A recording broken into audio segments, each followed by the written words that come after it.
Keith Farmer and Maggie Davis, and we are here getting ready for Kentucky to face Troy in the first round of the NCAA tournament. The Wildcat fans, how would you describe it? A little gun shy, a little PTSD, a little... Yes, I think here's what is happening. Yeah. Kentucky fans have experienced the emotions of a breakup the last few years, not because of a coaching change, but they've been hurt by the first round. They feel like maybe you've been cheated on. Yeah. And you're back with this guy, right? You're back in this NCAA tournament. It's first weekend again, and you're a little nervous. It might happen to you again. You're scared to fall in love. And we're here to tell you it's okay. It is. Fall in love. Yes.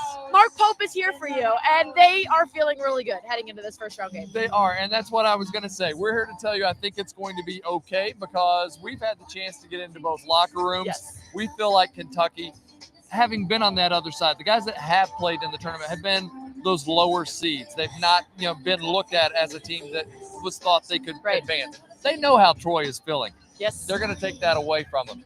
Troy, we went into their locker room. Not the size that we saw from St. Peter's or Oakland. Probably not the type of shooters. So we felt like they were, at least I did, I felt like they were a little bit nervous, even though they were putting on a pretty brave face. And I think Kentucky can take care of business against this Troy team. Well, I think you mentioned they didn't necessarily have the size or the shooters. I didn't personally think they had some of the swag we saw, specifically last season when we did talk to those Oakland guys right before the game. Those guys were chesty. I mean, they were telling us pregame they were going to be the next March legends, and then John Calipari would know their names forever. I mean, they had that attitude from day one before they backed it up. That was not at all the mentality that we saw in the Troy locker room. Those are guys who were coming across blue collar, happy to be here, excited for the opportunity. We told you earlier tonight that their motto was to take the stairs. They never ride elevators. They never ride escalators. They take the stairs. They take the hard way out because they think that will be more rewarding in the end.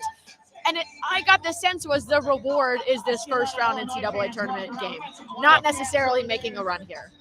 If there's one concern, it's the fact that this team's played a lot of games together. Some guys have played up to like 50, 60 games together. They have over 100 starts together. So I think there is something to be said for that, because when you're that cohesive, it can really help you get through some things, that adversity that you're going to face in an NCAA tournament game. Let's talk about some keys for Kentucky. I think it's taking care of making sure you're boxing out Troy, because the Trojans go to the glass, especially on the offensive end. You don't want to give them second chances. You don't want to give them third chances. That's where an underdog can really gain some confidence. If they get a second, third chance and score on you, that can be trouble. And then I think Kentucky has to take care of the basketball. We've seen them have some of these really unusual turnovers where they're dribbling it off the leg, where they're throwing it to where somebody is not.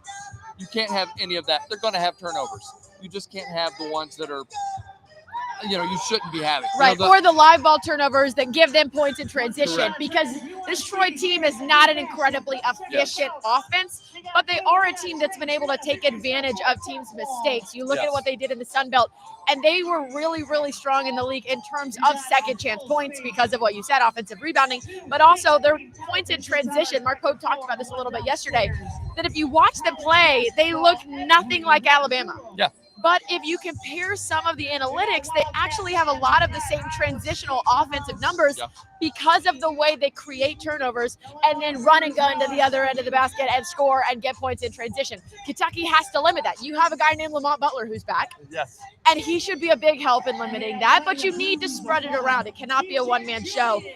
We do think it could be a major one-man show for Troy, though.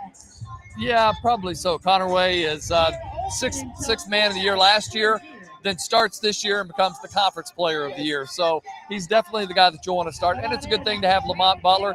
I think there's a little bit of concern there of him guarding him, because he's going to be putting a lot of pick and rolls. You want to maybe protect that shoulder. So it wouldn't surprise me if we see Otega Owe maybe getting the chance to be on him as well. This is going to be a fun game. Yeah. No matter how it plays out, I think it's going to be fast-paced. There are going to be nerves in the beginning. I mean, I didn't personally pick up on too much of that yesterday at practice.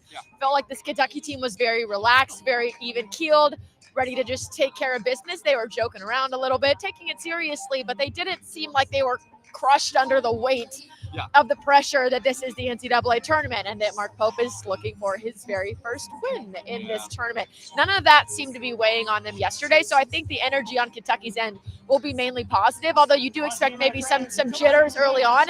Which team will be able to settle in the fastest and then just lock into your game plan and make the other team follow your lead? That's what Kentucky needs to do in this one. There is no scenario in which Troy is the team setting the pace or forcing Kentucky to get uncomfortable. Kentucky is the better team in this game. They have to play like it.